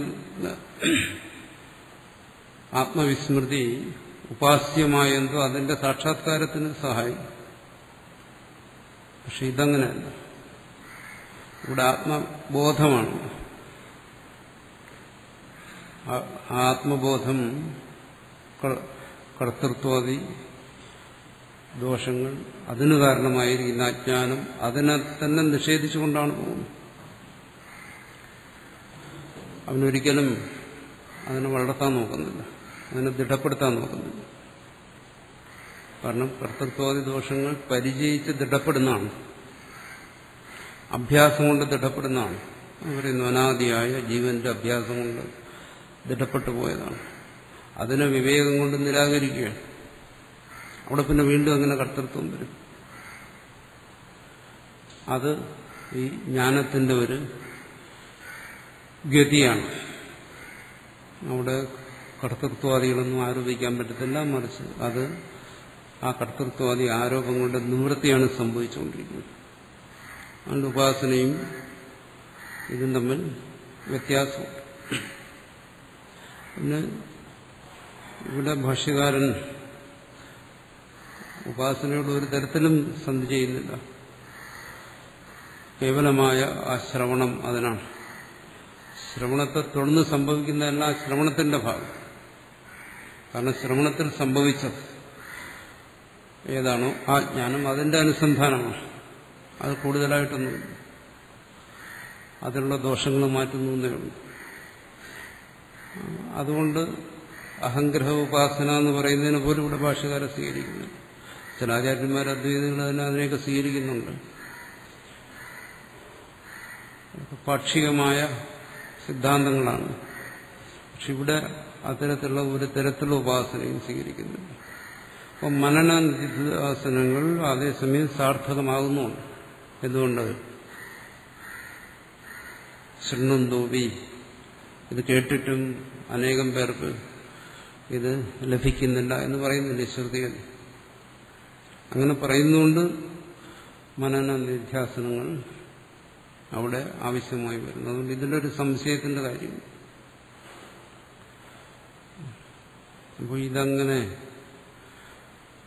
ശ്രവിച്ച് മനനം ചെയ്ത് പിന്നെ ആ ഏകാഗ്രതയിൽ ഈ ദോഷങ്ങളൊക്കെ മാറി അങ്ങനെ ക്രമേണ ഇത് പ്രകാശിച്ചു വരുന്ന ഒന്നാണോ, അതോ ശ്രവണത്തെ തന്നെ പ്രകാശിക്കുന്നു അജ്ഞാനാദി സർവദോഷങ്ങളെയും നിരാകരിച്ചുകൊണ്ട്? ഇത് രണ്ടും ശരിയാണ്. എന്തുകൊണ്ട്? ശ്രവണം ഒരിക്കലും അവസാനിക്കുന്നില്ല. എത്ര കാലം ഈ ശ്രവണാദി സാധനങ്ങളിൽ ഒരാൾ മുഴുകിയിരിക്കുന്നു, അവിടെയെല്ലാം അയാൾ അനുസന്ധാനം ചെയ്തുകൊണ്ടിരിക്കുന്ന ശ്രവണത്തെ തന്നെ. എന്നുവെച്ചാൽ ശ്രവണത്തിൽ നിന്നുള്ള ജ്ഞാനമാണ് മനന നിധിധ്യാസനങ്ങളുടെ ആധാരമായിരിക്കുന്നത്. അപ്പോൾ ശ്രവണത്തിൽ നിന്നാണ് ജ്ഞാനം ഉണ്ടാകുന്നതെന്ന് പറയുന്നതിന് ദോഷമില്ല. ഈ ദോഷങ്ങൾ മാറുന്നതിനനുസരിച്ച് ഇതിന്റെ ഭാഷ്യകാരൻ പറയും, അത് ആ ജ്ഞാനം ദൃഢമാകുന്നു. ശരി, അങ്ങനെ ആ ജ്ഞാനം ദൃഢമായി അതിനുശേഷമോ ആ ജ്ഞാനത്തിൽ സംശയരഹിതമായി ആ ജ്ഞാനത്തെ ബോധിച്ചവരെ ജ്ഞാനി എന്ന് പറയുന്നു. അങ്ങനെ ആ ജ്ഞാനം എന്ന് പറയുന്നു, അല്ലെങ്കിൽ ജ്ഞാനം പ്രാപിച്ചു, അയാൾക്ക് ഇനി അതിൽ ഒരു സംശയമില്ല. അതിനുശേഷമോ ആ ജ്ഞാനി വീണ്ടും സശരീരനായിരിക്കുന്നു. ആ കാര്യം ഇനി അവസാന ഭാഗത്ത് അതും ചർച്ച ചെയ്യും. ഇപ്പോൾ ഇവിടെ ചർച്ച ചെയ്യുന്നത് ആ ജ്ഞാനപ്രാപ്തി വരെയാണ്. ഇതാണ് ഇവിടെ ഭാഷ്യകാരൻ പറയാൻ ഉദ്ദേശിക്കുന്ന ഒരു കാര്യം, ഉറപ്പിക്കുന്ന ഒരു കാര്യം, ആ ജ്ഞാനം എന്ന് പറയുന്നത് ശ്രവണത്തിൽ നിന്നാണ് ഉണ്ടാകുന്നത്. ഇപ്പോഴായാലും ശരി, അല്ലാതെ ധ്യാനത്തിൽ നിന്നല്ല. ധ്യാനം പലതരത്തിലുണ്ട്, മനസ്സിലാവും. യോഗികൾ പറയുന്ന ധ്യാനം അത് വേറൊന്നാണ്, ഭക്തന്മാർ പറയുന്ന ധ്യാനമുണ്ട്, അത് വേറൊന്നാണ്. യോഗികളിൽ തന്നെ പലതരത്തിലുണ്ട്. പതഞ്ജല യോഗമുണ്ട്, ഹഠയോഗമുണ്ട്. ഇതെല്ലാം ഓരോ തരത്തിലുള്ള ധ്യാന മാർഗങ്ങളെ സ്വീകരിക്കുന്നുണ്ട്. ഇപ്പൊ ധ്യാനം എന്ന് പറയുമ്പോൾ തന്നെ അതിനൊരു ഐകരൂപ്യമുണ്ട്. ഓരോ സമ്പ്രദായം അനുസരിച്ചും അതിന് രീതി വ്യത്യാസങ്ങൾ വരും. അപ്പോൾ ഏത് ധ്യാനമാണ് ഉദ്ദേശിക്കുന്നത്? ഇവിടെ ഭാഷ്യകാരൻ ഉദ്ദേശിക്കുന്നത് ഉപാസനാ രൂപത്തിലുള്ള ധ്യാനം. ഉപാസന രൂപത്തിലുള്ള ധ്യാനം എന്ന് പറയുമ്പം ഏതെങ്കിലും ഒരു വിഷയത്തിലുള്ള ചിത്താവർത്തി രൂപത്തിലുള്ള ധ്യാനം, അതാണ് ഉദ്ദേശിക്കുന്നത്. അപ്പോൾ ആത്മാവിനെ തന്നെ എടുക്കുക, ആത്മാവിനെ വിഷയമാകും. എന്നിട്ട് ആത്മാവിലുള്ള ചിത്താവൃത്തി, അതിനെ പറയും സജാതീയ പ്രത്യയ പ്രവാഹ രൂപത്തിലുള്ള ചിത്താവൃത്തി. അതാണ് ഉപാസന എന്ന് പറയുന്നത്, വൈദിക ഉപാസന എന്ന് പറയുന്നത് അതാണ്. ആ ധ്യാനം കൊണ്ടാണോ ജ്ഞാനം ഉണ്ടാകുന്നത്? അതിനാണ് ഭാഷ്യകാരൻ നിഷേധിക്കുന്നത്. ആ ജ്ഞാനം കൊണ്ടല്ല, പിന്നെ ആ ശബ്ദശ്രവണം കൊണ്ടാണ് ഉണ്ടാകുന്നതും ഉണ്ടാകാതിരിക്കുന്നതും എന്നൊക്കെയുള്ള കാര്യങ്ങൾ നമ്മൾ ചർച്ച ചെയ്തു കഴിഞ്ഞു. അതുകൊണ്ടാണ് എന്നർത്ഥം. അപ്പോൾ ഈ ശബ്ദശ്രവണം, ഈ ശ്രവണത്തെ നമുക്കിവിടെ ധ്യാനം എന്ന് പറയാം. അപ്പൊ ധ്യാനം എന്ന് പറയുന്നത് ശബ്ദത്തിലല്ല ഇവിടെ അഭിപ്രായ വ്യത്യാസമുള്ളത്. ശബ്ദശ്രവണം ധ്യാനമാണ്, പിന്നെ ശബ്ദശ്രവണത്തെ തുടർന്ന് വരുന്ന മനനം ധ്യാനമാണ് അദ്വൈതത്തിൽ. നിധിധ്യാസനം ധ്യാനമാണ്, ഇതെല്ലാം ധ്യാനമാണ്. കാരണം ഇവിടെയെല്ലാം എന്ത് വരുന്നു? ആത്മവസ്തുവിന്റെ അല്ലെങ്കിൽ ആത്മജ്ഞാനത്തിന്റെ അനുസന്ധാനമുണ്ട് ഇവിടെയെല്ലാം. അങ്ങനെ ഉണ്ടെങ്കിൽ അത് ധ്യാനമാണ്. അത്തരത്തിലുള്ള ഒരു ധ്യാനത്തെ ഭാഷ്യകാരൻ അംഗീകരിക്കുന്നു. അതിന് ഭാഷ്യകാരനെതിരല്ല. പക്ഷെ അശ്രവണം അതിൽ നിന്നുണ്ടായ ആ ജ്ഞാനത്തെ തുടർന്നുകൊണ്ടാണ് ഇതെല്ലാം. ജ്ഞാനം അവിടെ സംഭവിച്ചു, ദോഷങ്ങൾ തടസ്സം നിൽക്കുന്നു എന്നുള്ള ബോധത്തിൽ നിന്നാണ് ബാക്കി മുന്നോട്ട് പോകുന്നത്, മനന നിധ്യാസനങ്ങൾ. അല്ലാതെ ആദ്യം ശ്രവിച്ച് ജ്ഞാനം ഉണ്ടായില്ല, എന്നാണ് ശ്രവിച്ചിട്ട് ജ്ഞാനം ഉണ്ടായില്ല, പിന്നെ വിചാരം ചെയ്തു എന്നിട്ട് ജ്ഞാനം ഉണ്ടായില്ല, പിന്നീട് ധ്യാനിച്ചപ്പോൾ ജ്ഞാനം ഉണ്ടായി. ഇങ്ങനെയാണ് സാധാരണ നമ്മൾ ധരിച്ചിരിക്കുന്നത്. ധ്യാനിച്ചപ്പോൾ ജ്ഞാനം ഉണ്ടായി, അതുവരെ ഉണ്ടായില്ല. ഇതിനെ ഭാഷകാരൻ അംഗീകരിക്കുന്നു. ഏതൊരു ജ്ഞാനമാണോ ശ്രവണത്തിൽ നിന്നുണ്ടായത് അതിലുള്ള ദോഷങ്ങളെ മാറ്റിയതേ ഉള്ളൂ, അല്ലാതെ ധ്യാനം കൊണ്ട് പുതിയൊരു ജ്ഞാനം ഉണ്ടായില്ല. അതാണ്. അപ്പോൾ ഈ ജ്ഞാനത്തിൽ പരോക്ഷം അപരോക്ഷം എന്നെല്ലാം പറയുന്നുണ്ടല്ലോ. ജ്ഞാനം ഏകരൂപത്തിലേ ഉള്ളൂ. നമ്മൾ ഉദ്ദേശിക്കുന്ന തരത്തിൽ പരോക്ഷം അപരോക്ഷം അങ്ങനെ വ്യത്യാസമില്ല. പിന്നെ വ്യത്യാസം എന്തുകൊണ്ട് പറയുന്നു? ശാസ്ത്രങ്ങളിൽ ആചാര്യന്മാർ പറയുന്നു അതാണ്, ഈ ദോഷങ്ങളോട് കൂടിയിരിക്കുമ്പോൾ ആ ജ്ഞാനത്തിന് പരോക്ഷം എന്ന് പറയും.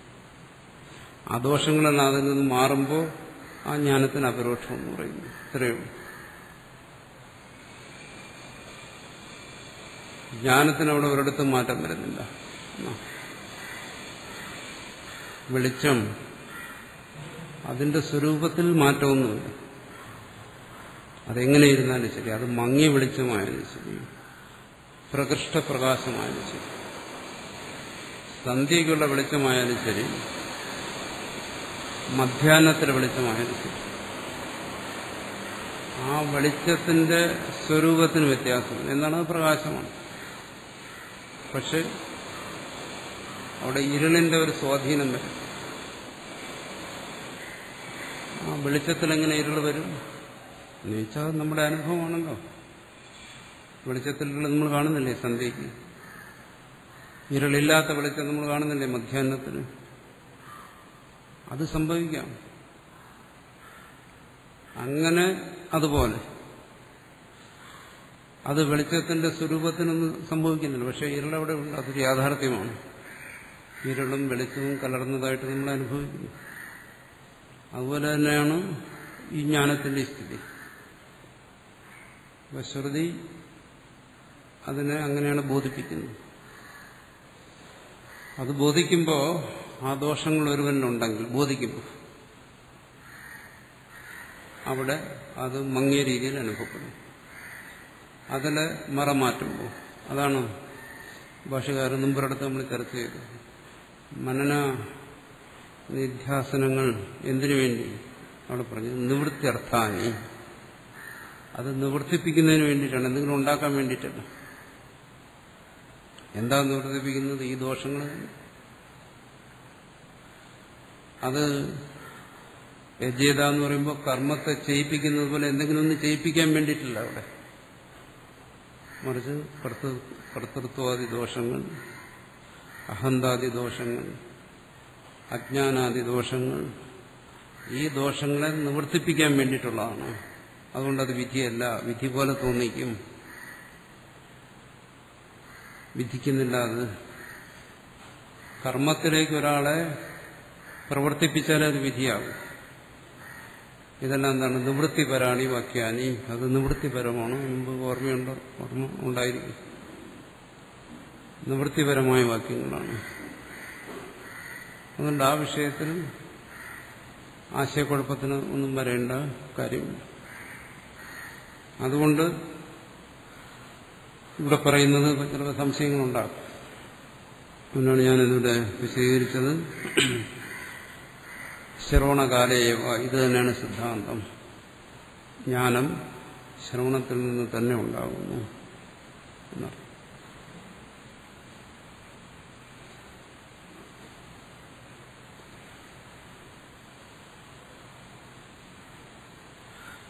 അവിടെ വീണ്ടും സംശയങ്ങൾ വരുന്നു. ആത്മസ്വരൂപ അന്വാഖ്യാനമാത്രേണ ആത്മവിജ്ഞാനി വിധിമന്ത്രേണ ന പ്രവർത്തതയിരിച്ച് എന്നാണ്.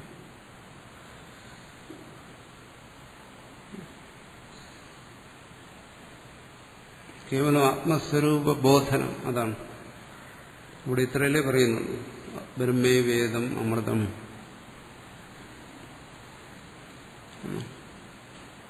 ശരി, ശ്രുതി ഇത് ബോധിപ്പിക്കുന്നു. അപ്പോൾ ഇത് ബോധിക്കാൻ വേണ്ടി ഒരാൾ തയ്യാറാകണമെങ്കിൽ അതിന് ഒരു വിധി വേണ്ടേ എന്നാണ് ചോദിക്കുന്നത്. ശ്രുതി ബോധിപ്പിക്കുന്ന വിധിയല്ലെന്ന് നമ്മൾ സമ്മതിച്ചു. പൂർവക്ഷി കുറച്ചുകൂടെ മയപ്പെട്ടു. കാരണം ആത്മസ്വരൂപ അന്വാഖ്യാനം മാത്രമേ അതേ സംഭവിക്കുന്നു. ബ്രഹ്മേ വേദ സർവം. ഇങ്ങനെ ഒന്ന് ബോധിക്കാൻ വേണ്ടി, ഇങ്ങനെ ഒരു ആത്മവിജ്ഞാനത്തിന് വേണ്ടി വിധിമന്ത്രേണ ന പ്രവർത്തത. വിധിയില്ലാതെ എങ്ങനെ പ്രവർത്തിക്കും? ഒരു പ്രേരണ അവിടെ വേണ്ടേ? ജിജ്ഞാസ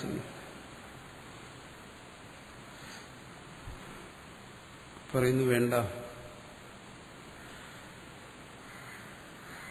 എന്തിനു വേണ്ടിയിട്ടാണ് ആ പ്രേരണ ആവശ്യമെന്ന് ചോദിക്കുന്നത്? ആ ഒരു ആത്മബോധത്തിന് വേണ്ടിയിട്ടാണോ? ശ്രുതിയിൽ നിന്ന് ആ വാക്യം ശ്രവിച്ചു, അതിൽ നിന്നൊരു ആത്മബോധമുണ്ട്. അതിന് എവിടെയാണ് പ്രേരണയുടെ ആവശ്യം? എന്തുകൊണ്ട്? ആത്മവാദി വാക്യശ്രവണേന ആത്മവിജ്ഞാനസ്യ ജനിതത്വ. ബ്രഹ്മേ വേദം അമൃതം തദൈവ ബ്രഹ്മത്വം വിദ്ധി തുടങ്ങിയ ഈ വാക്യങ്ങൾ, ആ വാക്യങ്ങൾ ശ്രവിക്കുമ്പോൾ ഇത് തൽക്കാലം നമ്മളെ വിട്ടയ്ക്കുക, വൈദികനെന്നെടുക്കുക. കാരണം അത് എല്ലാം ശ്രവിക്കുന്നതിന് യോഗ്യത വന്നവരാണ്. ഇതിൽ നമുക്ക് വരുന്ന ഒരു ബുദ്ധിമുട്ടതാണ്. കാരണം ഇതെല്ലാം 10,000 വർഷങ്ങൾക്ക് മുമ്പ് ഉണ്ടായിരുന്നൊരു സമൂഹത്തിനോട് പറഞ്ഞാണ്. ഒരു പ്രത്യേക സംസ്കാരമുള്ളൊരു ആൾക്കാരോട് പറഞ്ഞാണ്. ഇന്നതൊക്കെ മാറിപ്പോയി. ഇന്ന് ആ ശബ്ദമില്ല, ഭാഷയില്ല, ആ ബോധമില്ല. അവിടേക്ക് ഇത് പറയുമ്പോഴത്തേക്ക് ഇതൊക്കെ എങ്ങനെ സംഭവിക്കും എന്ന് നമുക്ക് സ്വാഭാവികമായിട്ടും സംശയങ്ങൾ വരുന്ന അതുകൊണ്ടാണ്. കാലവ്യത്യാസം കൊണ്ടാണ്, ആ സംസ്കാരത്തിന്റെ വ്യത്യാസം കൊണ്ടാണ്. ഒരു വൈദികനെ സംബന്ധിച്ചിടത്തോളം ഇതിന് പുതുമയൊന്നുമില്ല. അയാളിതെല്ലാം സാമാന്യമായി ഗ്രഹിച്ചിരിക്കുകയാണ്. അയാൾക്ക് പദപദാർത്ഥ സംഗതിയെല്ലാം അയാളുടെ കയ്യിലുണ്ട്, അതിനൊന്നും കുഴപ്പമില്ല. പക്ഷേ ഈ ശ്രുതിക്കൊരു താല്പര്യമുണ്ട്. ആ താല്പര്യത്തെ മനസ്സിലാക്കത്തക്ക രീതിയിൽ അയാൾ ആരും ഗ്രഹിപ്പിച്ചില്ല. അങ്ങനെ ഒരാൾ ഗ്രഹിപ്പിക്കുന്നു. ആണ് പറയുന്നത് ശ്രവണം എന്ന് പറയുന്നത് കേവലം ഒരു വാക്യം ഉച്ചരിച്ചു കൊടുക്കുകയാണ്. മന്ത്രം ഉപദേശിക്കും പോലെയല്ല ശ്രവണം. ഓം നമഃ ശിവായ എന്ന് നീ ജപിച്ചോ എന്ന് പറയും പോലെയല്ല. അവിടെ വിശദീകരണമൊന്നും ആവശ്യമില്ല. ശ്രദ്ധയുള്ളവരും ആ മന്ത്രം ഉപദേശിച്ചു കൊടുത്തു കഴിഞ്ഞാൽ അവനത് ആവർത്തിച്ചാൽ മതി. ആവർത്തനം കൊണ്ട് എന്താണോ ആ മന്ത്രത്തിൽ നിന്ന് ലഭിക്കേണ്ട ഫലം അതവന് ലഭിക്കും. അത് മറ്റൊരു വിഷയമാണ്. അത് ആധ്യാത്മികതയുടെ മറ്റൊരു തലം. ഇവിടെ അതല്ല. ഇവിടെ ഒന്നിനെ ആവർത്തിക്കാൻ പറയുകയാണ്. ഇവിടെ ആ താല്പര്യം എന്താണെന്ന് ബോധിപ്പിച്ചിട്ട് ഒരാൾ അതിനെ മനസ്സിലാക്കി കൊടുക്കുന്നു. അത് കേട്ട് മനസ്സിലാക്കുന്നതുകൊണ്ട് അതിന് ശ്രവണമെന്ന് തുടങ്ങും. അത് കേട്ട് മനസ്സിലാക്കാനല്ലേ പറ്റും, മറ്റൊരു ഉപായമില്ലല്ലോ. അതുകൊണ്ട് അതിനെ ബ്രഹ്മവിദ്യ എന്ന് പറയുന്നു. അങ്ങനെ ശ്രവിക്കുമ്പോൾ ആത്മവിജ്ഞാനസ്യ ജനിതത്വ, അവിടെ ആത്മവിജ്ഞാനം ഉണ്ടായി തന്നെ തീരണം. ഉണ്ടാകാതിരിക്കാൻ വഴിയില്ല. കാരണം സ്വന്തം സത്വത്തെ ബോധിപ്പിക്കുകയാണ് ശ്രുതി. സ്വന്തം ഉണ്മയെ അത് ബോധിപ്പിക്കുകയാണ്. അതിലെങ്ങനെ ഒരാൾക്ക് സംശയം ഉണ്ടാവും? തന്റെ അസ്തിത്വത്തിൽ ആർക്കെങ്കിലും സംശയം ഉണ്ടാവും? അങ്ങനെയാണ് ശ്രുതി ഇതിനെ ബോധിപ്പിക്കുന്നത്. സച്ചിദാനന്ദം എന്ന് ബോധിപ്പിക്കുന്നു.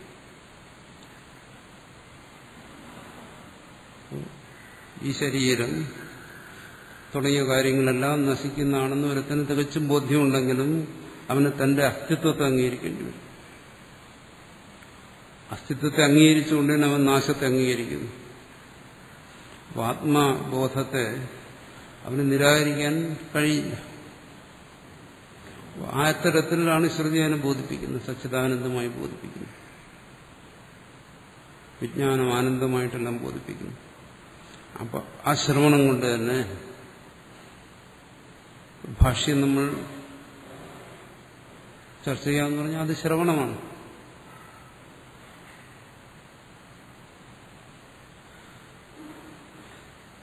പലരും ധരിച്ചിരിക്കുന്നത് ശ്രവണം എന്ന് പറയുമ്പോൾ പ്രത്യേക ഒരു ചടങ്ങൊക്കെ നടത്തി ഒരു ഗുരുവിന്റെ അടുത്ത് നിന്നിട്ട് മറ്റാരും കേൾക്കാതെ ഗുരു ചെവിക്കകത്തേക്ക് തത്വമസി എന്ന് പറഞ്ഞു തരുന്നതാണെന്നാണ്. മന്ത്രോപദേശം പോലെ. അതിനെ ശ്രവണമെന്ന് പറയാം, പക്ഷെ അത് മന്ത്രോപദേശം പോലെയുള്ളൂ. അതിന്റെ അർത്ഥം അതിനെ നീ ആവർത്തിച്ച് ജപിക്കുക, ഗുണമുണ്ടാകും, ഗുണമില്ലാത്ത കാര്യമല്ല. അത് ആധ്യാത്മികമായി പറയുമ്പോൾ മന്ദബുദ്ധികൾക്കുള്ള ഉപായമാണ്. വിചാരക്ഷമതയില്ല, തത്വഗ്രഹണത്തിനുള്ള സാമർഥ്യമില്ലെങ്കിൽ അതും ആചാര്യന്മാരെ നിശ്ചയിച്ചിരിക്കുന്നു, അതിനെ ആവർത്തിച്ചുള്ളൂ.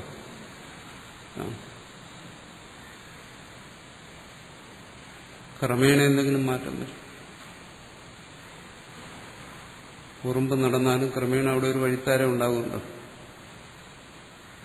മണലിലാണെങ്കിൽ എളുപ്പമുണ്ടാകും, കല്ലിലാണെങ്കിൽ വർഷങ്ങൾ പിടിക്കും. അപ്പം അതുപോലെ ഓരോ സമ്പ്രദായങ്ങൾ. ഇവിടെ അതല്ല. ഇവിടെ ആ വാക്യശ്രവണ ആത്മവിജ്ഞാനസ് ജനിതത്വം, ഇവിടെ ആത്മവിജ്ഞാനം ഉണ്ടാകുന്നു. ഈ കാര്യം നമ്മൾ മുമ്പും പറഞ്ഞിട്ടുണ്ട്, ശ്രവണത്തിൽ ജ്ഞാനം ഉണ്ടാകുന്നു. പക്ഷെ അവിടെ ഇത്രയും വലിയ വിശദീകരണം ഭാഷ്യത്തിൽ വന്നിട്ടില്ല. കിംഭോ കൃതസ്യ കരണം, പിന്നെ ജ്ഞാനത്തിന് വേണ്ടി ഒരു പ്രവൃത്തി എന്തിനാ എന്നാ ചോദിക്കുന്നു. ഇവിടെ എന്താണ് പറയുന്നത്? പിന്നെ ജ്ഞാനത്തിന് വേണ്ടി ധ്യാനിക്കണം, ഉപാസിക്കണം. ജ്ഞാനം ഉണ്ടായിക്കഴിഞ്ഞല്ലോ, കിംഭോ കൃതസ്യ കരണം, ചെയ്തതിനെ വീണ്ടും ചെയ്യേണ്ട ആവശ്യം തോന്നുന്നു, ഉണർന്നവനെ വീണ്ടും ഉണർത്തേണ്ട ആവശ്യം തോന്നുന്നു. ശരി, ഉണർന്നവനെ വീണ്ടും ഉണർത്താൻ ഒരാൾ ശ്രമിച്ചാൽ, അല്ലെങ്കിൽ ഇനി അവൻ തന്നെ വീണ്ടും അതിനുവേണ്ടി ശ്രമിക്കുകയാണെങ്കിൽ എന്ത് പേരാ പറയുന്നത്? ചികിത്സിക്കേണ്ട രോഗമെന്ന് പറയും. അത്രയേ ഉള്ളൂ. പിന്നീട് ഉണരാൻ വേണ്ടിയുള്ള ഒരു ശ്രമവും ആവശ്യമില്ല. ഉണർന്നു കഴിഞ്ഞു, പിന്നെ അവന് ഉണർന്നിരിക്കണമെന്ന് ആഗ്രഹമുണ്ടെങ്കിൽ ആലസ്യം, നിദ്ര തുടങ്ങിയ ദോഷങ്ങൾ വരാതിരിക്കാൻ നോക്കാം. ചിലർ ഉണർന്നാലും വീണ്ടും രാവിലെ ഉണർന്നു കഴിഞ്ഞാലും കുറച്ചുകൂടി ഒന്ന് ഉറങ്ങാമെന്ന് വിചാരിക്കും, വീണ്ടും മുടി പതിച്ചു കിടക്കും. കർത്തവ്യ കർമ്മങ്ങളോടുള്ള വിമുഖത കൊണ്ട് അത് ആലസ്യം, നിദ്ര, അത് വരാതിരിക്കാൻ നോക്കാം. വീണ്ടും അതിലേക്ക് പെടാതിരിക്കാം. വീണ്ടും അതിലേക്ക് പെട്ടുപോകാം, വീണ്ടും ഉറങ്ങാം, വീണ്ടും അതിലേക്ക് വരാം. പക്ഷെ ഉണർവിൽ പിന്നെ രണ്ടാമതൊരു ഉണർവില്ല. അതാണ് കിംഭോ കൃതസ്യകരണം. നിങ്ങൾ ചെയ്തതിനെ വീണ്ടും എന്താ ചെയ്യുന്നത് എന്നുവെച്ചാൽ ഇനി നിങ്ങൾ ഏത് ജ്ഞാനത്തെ ഉണ്ടാക്കാനാണ്? അപ്പോൾ ഈ തത്വത്തെ ശ്രവിക്കുന്നവര് ഉറങ്ങാതിരിക്കുകയാണെങ്കിൽ ദൃഢമായിട്ടും വിശ്വസിക്കുകയെങ്കിലും ചെയ്യാം, എല്ലാവർക്കും ജ്ഞാനം ഉണ്ടായി കഴിഞ്ഞു. ജ്ഞാനം ഉണ്ടാകാത്ത ഒരു മനുഷ്യനുമില്ല. ഉറങ്ങുകയാണെങ്കിൽ രക്ഷയില്ല. ഉറക്കത്തിൽ ജ്ഞാനം ഉണ്ടായതായിട്ട് കേട്ടിട്ടില്ല. സമാധിയിലാണെങ്കിലും ഉണ്ടാകത്തില്ല. കാരണം അടുത്ത് സമാധിയെ നിഷേധിക്കുന്നുണ്ട്. അല്ലെങ്കിൽ ഈ ജ്ഞാനം അത് തന്നെ സമാധി.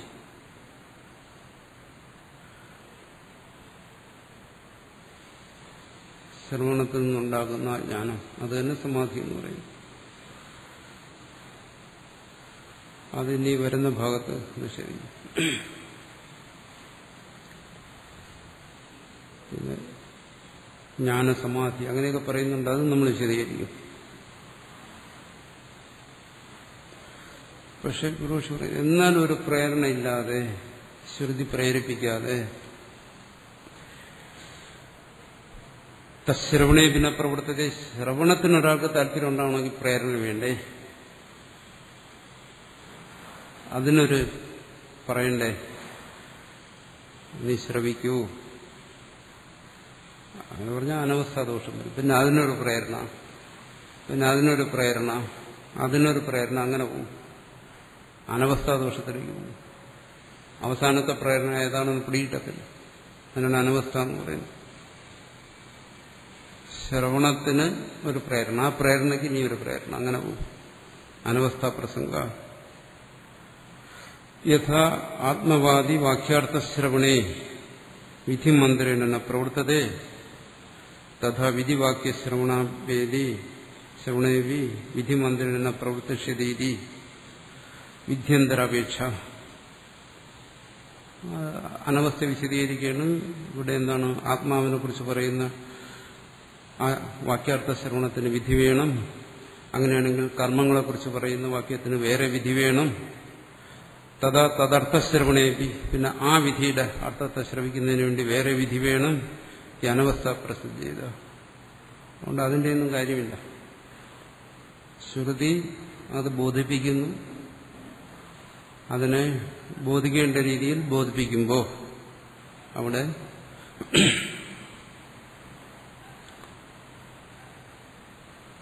ജ്ഞാനം ഉണ്ടാകുന്നു എന്നാണ്.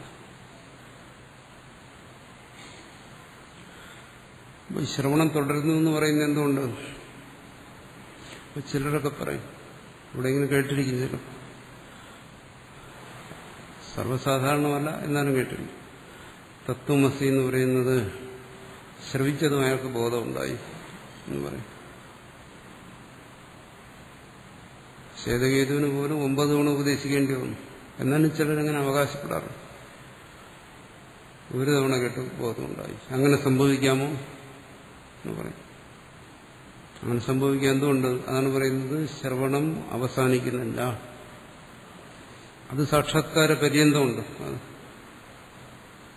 ഈ ദോഷങ്ങളൊക്കെ മാറി ജ്ഞാനം അത് തന്നെയാണ്. ആ അർത്ഥത്തിലാണ് പറയുന്നത് തത്വമസി എന്ന് കേട്ടപ്പോൾ തന്നെ ബോധമുണ്ടായി എന്ന് പറയുന്നു. അല്ലാതെ ഒരുവന്റെ അടുത്ത് തത്വമസി എന്ന് ഉപദേശിച്ച് ഉടനെ അവന് ബോധമുണ്ടായി എന്നുള്ള അർത്ഥത്തിലല്ല. ശ്രവണ മനനാദികളുടെ ആ തുടർച്ചയിൽ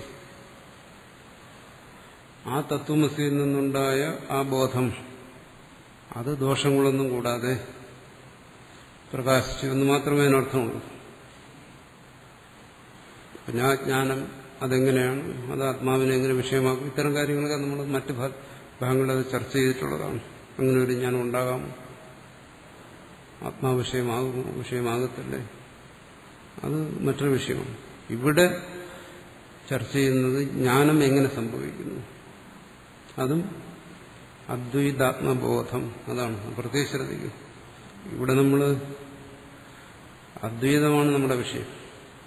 അതും ശങ്കരാചാര്യർ പറഞ്ഞ അദ്വൈതം, വേറെ ആരെങ്കിലും പറഞ്ഞ അദ്വൈതമാണ്. ആ അദ്വൈത ബോധം അതാണ്. അപ്പൊ ഇത് പറയുമ്പം അവിടെ ഒരു സിദ്ധനുണ്ടായിരുന്നു, അങ്ങേർക്ക് എങ്ങനെ ബോധം ഉണ്ടായിരുന്നു എന്റെ അടുത്ത് ചോദിക്കരുത്, അങ്ങേരെ കണ്ട് ചോദിക്കുക. ആ സിദ്ധനെ കണ്ട് ചോദിക്കുക, തനിക്കെങ്ങനെ ബോധം ഉണ്ടായത്. സ്വാമി പറയുന്നതനുസരിച്ച് തനിക്ക് ബോധം ഉണ്ടാകത്തില്ല, അതൊക്കെ അവിടെ പോയി ചോദിക്കുക. ഇവിടെ നമ്മൾ ശ്രുതിവാക്യങ്ങൾക്കനുസരിച്ച് ഭാഷ്യത്തിനനുസരിച്ച് ചർച്ച ചെയ്യും. ലോകത്ത് എത്ര സിദ്ധന്മാരുണ്ടെന്നോ എത്ര പേർക്ക് ആത്മജ്ഞാനം ഉണ്ടെന്നോ എനിക്ക് യാതൊരു പിടിപാടുമില്ല. അതുകൊണ്ട് അത്തരം വിഷയങ്ങളൊന്നും ചോദിക്കുന്നു. ഇവിടെ ഭാഷ്യകാരൻ എങ്ങനെയാണോ അദ്വൈത ആത്മതത്വത്തെ വിശദീകരിക്കുന്നത്, ആത്മബോധത്തെക്കുറിച്ച് എങ്ങനെയാണോ പറയുന്നത്, അതിനെ സംബന്ധിച്ച് വരുന്ന ബുദ്ധിദോഷങ്ങളെ നമുക്ക് പരിഹരിക്കാൻ ശ്രമിക്കാം. പരിഹരിക്കാൻ ശ്രമിക്കാമെന്നേ പറയുന്നു. ആരുടെയും ദോഷത്തെ ആർക്കും പരിഹരിക്കാൻ പറ്റത്തില്ല, അവനവൻ തന്നെ പരിഹരിക്കും. അതിന്റെ അടിസ്ഥാനത്തിൽ പറയുമ്പോൾ ജ്ഞാനം ഇങ്ങനെയാണ്.